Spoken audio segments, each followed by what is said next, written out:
So in my last video on how to repair a leaking toilet, I showed you how to replace this part of the inside of the tank.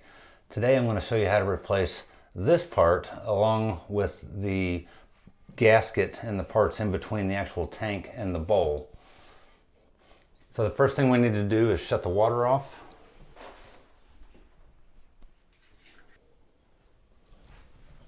And then we need to drain all the water out of the tank just by flushing it.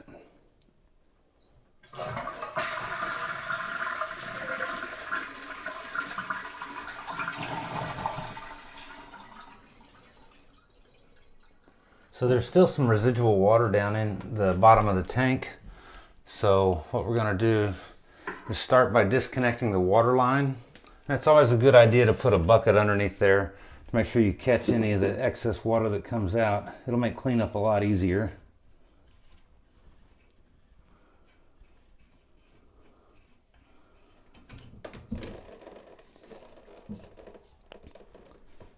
So after you disconnect the water line, there's a nut right here that I'm going to remove. This is just like in the last video where I had to replace this whole internal part. So I'm not replacing the same part this time, but I am going to lift it up just to let all that water drain out.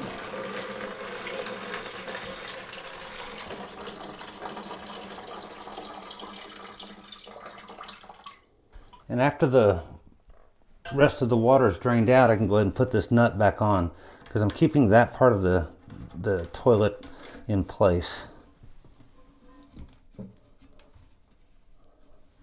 So the way you remove this tank from the toilet is to remove these two bolts right here. There's one down here and one down here.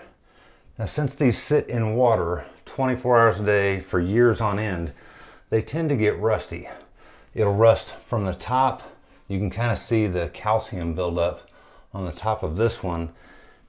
And it'll also rust from the bottom. Down here, the nut itself will rust and the bolt will rust. So if those are too rusty and you can't twist them off, then your only option is to run like a Sawzall blade in between the toilet and the tank and actually cut that bolt in half on each side. If you're going to try it with a screwdriver and a pair of pliers, you need a large flathead screwdriver to help hold that in place. And then try to grab it with a pair of pliers from underneath and see if you can hold that nut still while you twist the bolt from the top.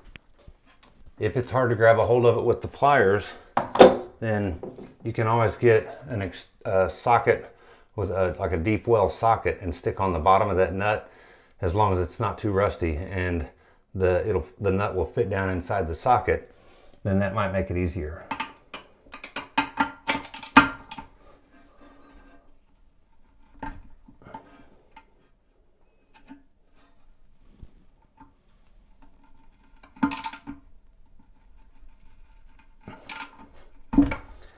Now, unfortunately, this bolt is too rusted that I can turn the whole thing, but the nut is not threading off the bottom of the bolt. So I'm going to have to cut the bolt in half on both sides to get it off.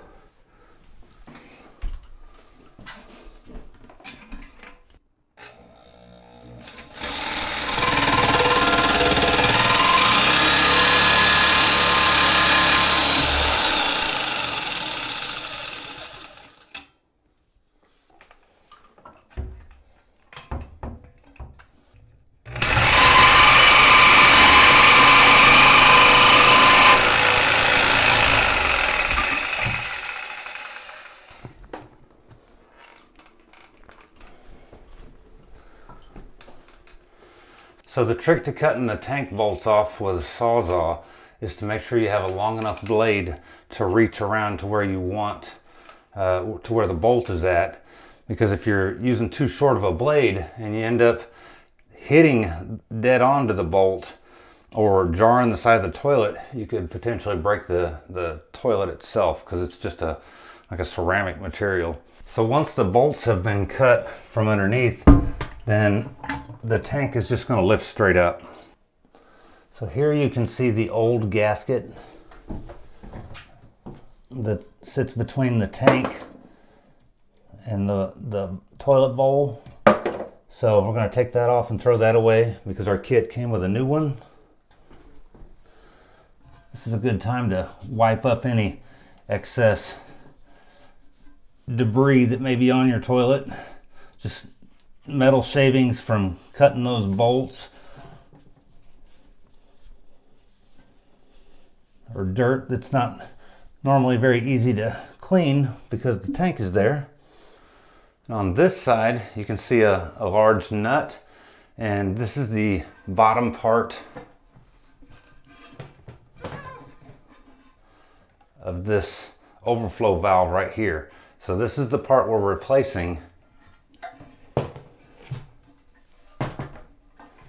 So we have to take this large nut right here off.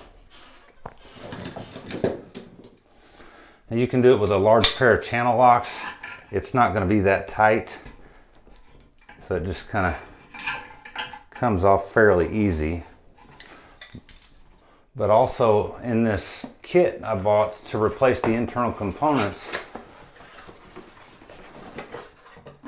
see, there's the new rubber gasket we're going to use. This particular gasket is for a Kohler toilet, which this is not a Kohler, so I don't need that. But in the box is this wrench that conveniently fits right on that nut. So that's actually pretty handy.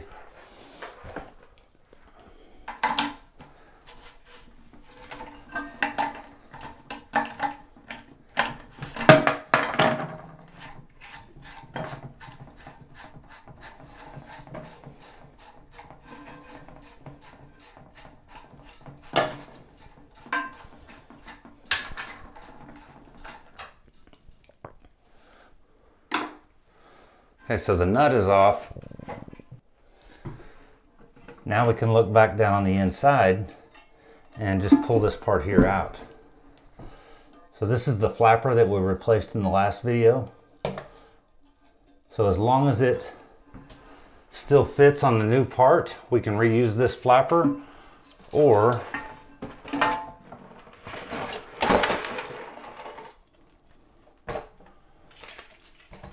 we can use the flapper that came with the whole new internal guts there. So I'll probably just use the new one that came with this since it's designed to fit this one. But honestly, they're an identical flapper. So I can throw one of them in a drawer or underneath the bathroom sink and save it for if this one ever wears out, then all I have to do is replace that flapper.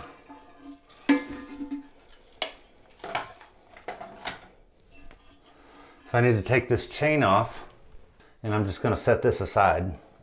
But if we're replacing this part because the toilet is leaking, odds are the problem is this gasket right here. See how brittle that is? See, it's just falling apart in my fingers. So that's what will also cause a toilet to run. If changing this flapper out didn't work, replacing this part here didn't work, before you replace any components, you can reach your hand down in the toilet and kind of push on this gasket, and if it crumbles in your fingers, then this is the part you have to replace. If you can get just a new gasket that fits this, then that's really all you have to replace. But since you have to take all of this apart anyway in order to get to that gasket, it's just as easy to just replace the whole piece.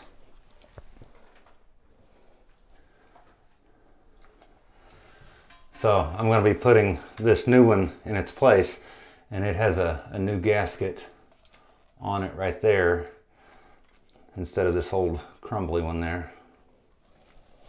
So peel that trash off, unscrew the nut. See, it came with its own nut also, so I don't need to reuse that old one. And this cardboard gasket, pay attention to your instructions that came with this, because with the Kohler brand toilets, you have to use this gasket, and then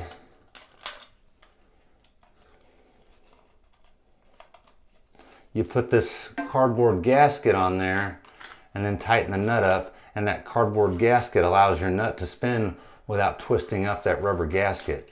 But I don't have a Kohler toilet, so I don't need that cardboard gasket, and I don't need this black rubber gasket. What I'll end up doing is putting this through the toilet. I'll put this on the bottom. Oops. Screw this on the bottom of the tank, and then before I put the toilet bolts back in, then I put this gasket. It's going to fit right there and create that seal between the tank and the toilet.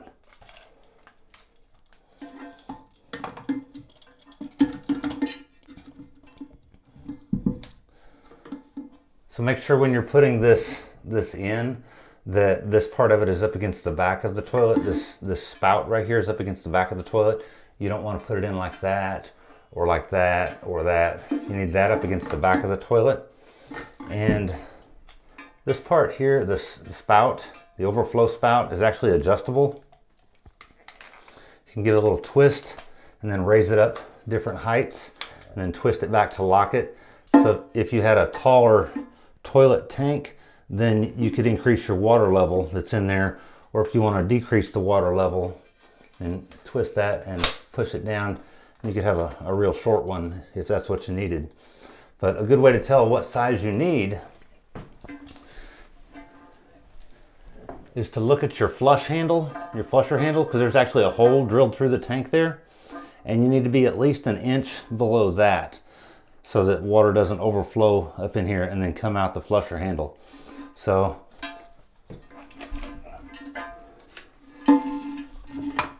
set that down in there and make sure the top of this is about an inch below the flusher handle.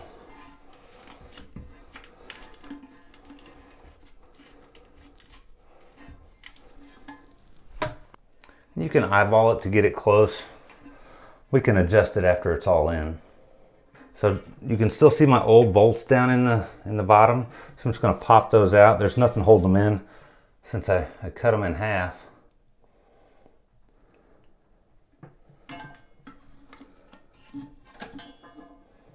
And see, those bolts are made out of brass.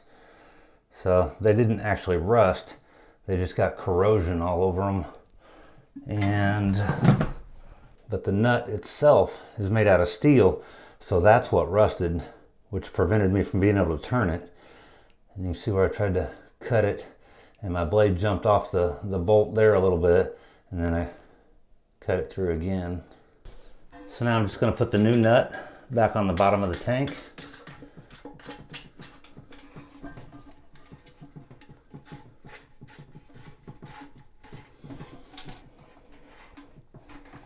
So after you get that finger tight, I'm just going to follow the instructions in the box, and it says to give it an additional half turn. So I need to just flip this over to that side to get a half turn. I want to put a hand on the inside to make sure that's not spinning on the inside. There, that's a half turn, and that got pretty tight, so that felt about right. Then this red gasket is just going to fit right over that nut in this part of the tank right here.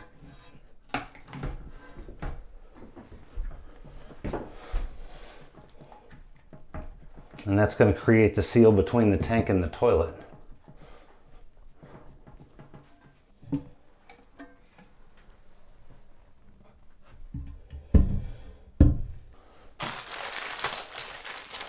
So this kit came with new bolts, so we're going to open it up and look and see what we have.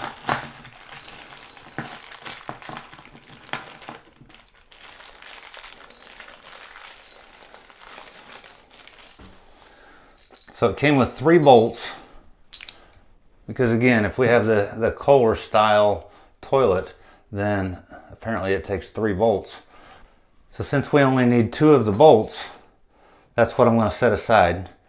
Now the rubber washer goes on the inside of the toilet, like that. So I'm going to go ahead and set those up. Then I'll run the bolt through the hole in the tank, and then through the hole in the bowl, at the back of the bowl. And then on the bottom side, underneath the toilet, I'll put a washer on and then screw a nut on. And then tighten that up, okay? So I'm gonna start with slipping these nuts, or these bolts, with the washer down into those holes, and make sure they're going through the holes in the bottom of the bowl also. Now I'm gonna slip a washer on that bolt first and then put a nut underneath it.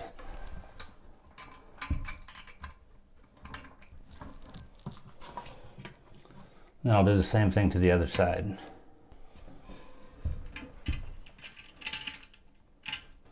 Now you don't want these real tight, but you want them tight enough to hold the back of the tank in place. And see how wobbly the tank is, so I need to tighten them up quite a bit more.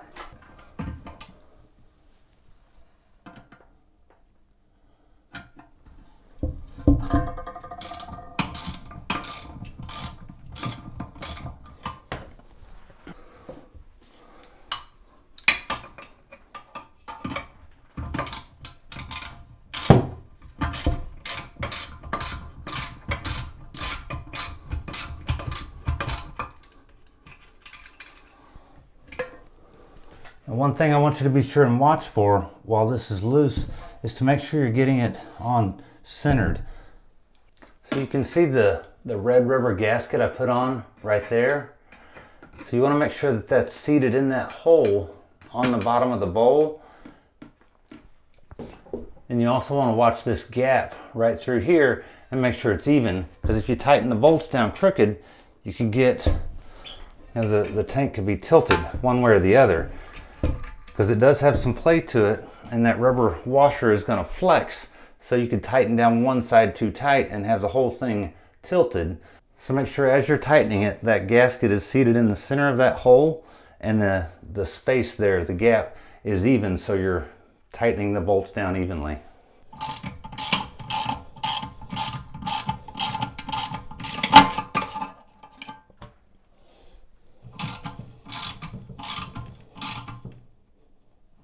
So now as I check this tank, I've tightened the bolts up a little bit, but it's hard to tell exactly how tight they are, because you don't want to go too tight, because you'll break that tank. So I'm going to give it a little wobble and see it's wobbling away from the wall pretty easily. So I'm going to tighten it up some more.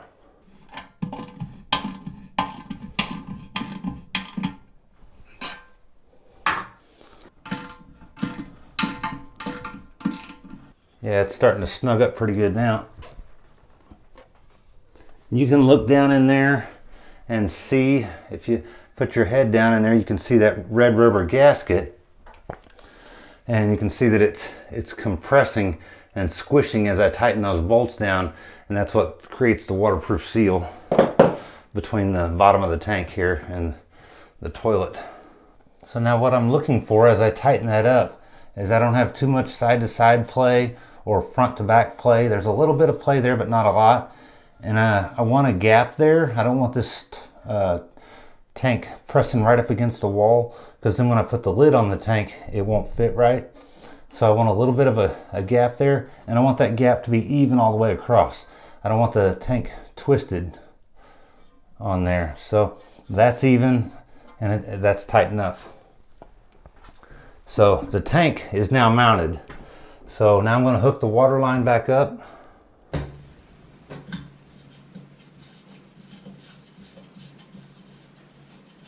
Now I want that tight, but not so tight that I'm going to break it, because it's just made out of plastic. Basically just want it tight enough so it's not going to leak. I want to leave the water off for now. So I want to come back up here and take this rubber hose and make sure it's mounted there properly. So each kit comes with, like, this black piece here is the clamp that I didn't use whenever I installed this, but it's made to fit on this particular overflow valve, so I'm going to go ahead and put it on now.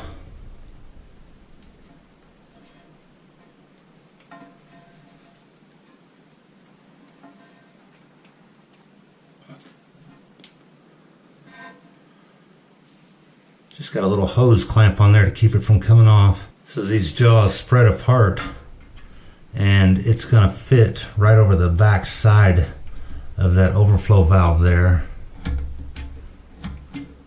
And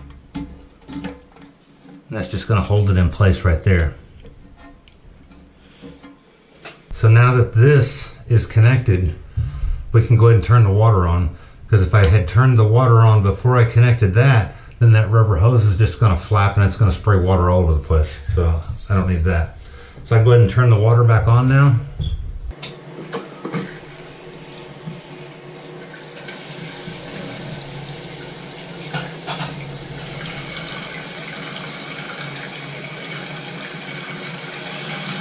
So as I turn the water on, I'm looking for leaks around the water line connection point.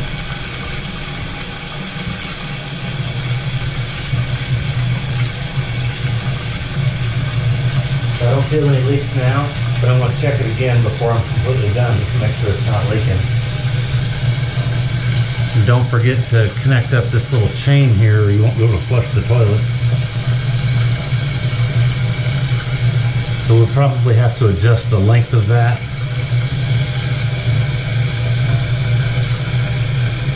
Like we did on the last one.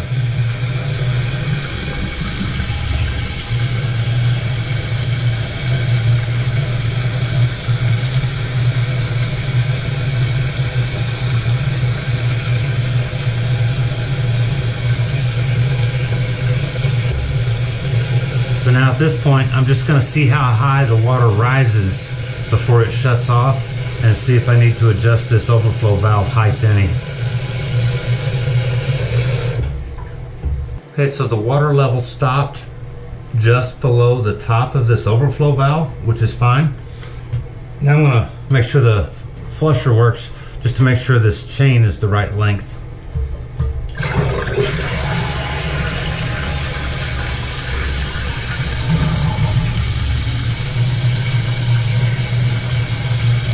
You want to make sure that chain isn't flopping up underneath the flapper and preventing the flapper from closing good.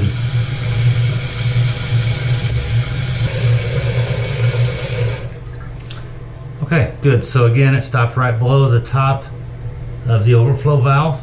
If I needed to adjust the valve, this overflow valve, I could raise it up or down, or if I want to adjust the water level, I can do that with this screw right here.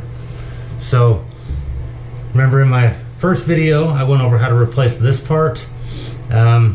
And in this video, I mainly went over how to replace this part. And in order to replace this one, you have to remove the whole bottom of the tank, or remove the tank from the bottom of the toilet. You got to disconnect the water line. So if you're going to replace, if you're not sure where the leak is at, an easy thing to do is just buy a kit that contains all of those guts, replace them all at once. But I just want you to know that you can replace one or the other or individual pieces. You can replace just the flapper or just this part if it's leaking, or just the rubber seal underneath.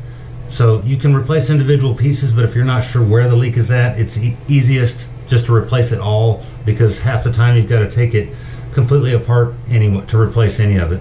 And that's part 2 of how to repair a leaking toilet. Thanks for watching.